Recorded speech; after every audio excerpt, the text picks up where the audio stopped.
नवरा आणि बायकोची राशी एकच असल्यामुळे तुमच्या मनात अनेक प्रश्न निर्माण होणं स्वाभाविक आहे. एकाच राशीचे दोन व्यक्ती एकत्र आल्यावर त्याचे काही फायदे आणि तोटे देखील आहेत. चला तर मग याबद्दल माहिती पाहूया.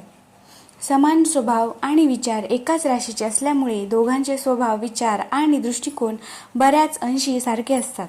त्यामुळे एकमेकांना समजून घेणं सोपं जातं आणि त्यांच्यात चांगला संवाद साधला जातो. एकमेकांना आधार. दोघांची आवड निवड आणि जीवनशैली सारखी असल्यामुळे ते एकमेकांना चांगला आधार देतात. कठीण परिस्थितीत ते एकमेकांसोबत खंबीरपणे उभे राहतात. त्यांच्यामध्ये समान मानसिक आणि भावनिक जवळीक असते, ज्यामुळे ते एकमेकांच्या भावना आणि इच्छा सहजपणे ओळखू शकतात. याचे तोटे पाहूयात. संघर्षाची शक्यता. जर दोघांचे स्वभाव हट्टी किंवा रागीट असतील तर त्यांच्यात लहान सहान गोष्टीवरून वाद होण्याची शक्यता जास्त असते.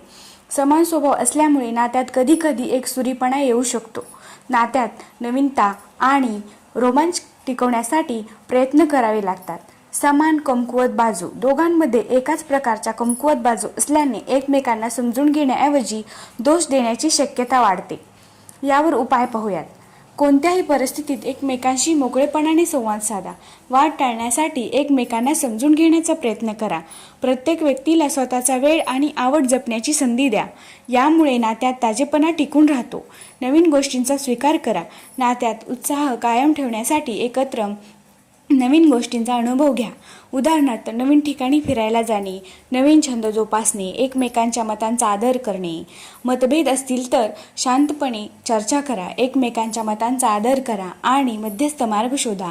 एकच राशी असणं हे नात्यासाठी चांगलं किंवा वाईट नसतं, तर ते नातं कसं हाताळलं जातं यावर अवलंबून असतं. जर तुम्ही समजूतदारपणे आणि प्रेमाने एकमेकांना साथ दिली तर तुमचे नाते खूप यशस्वी होऊ शकते.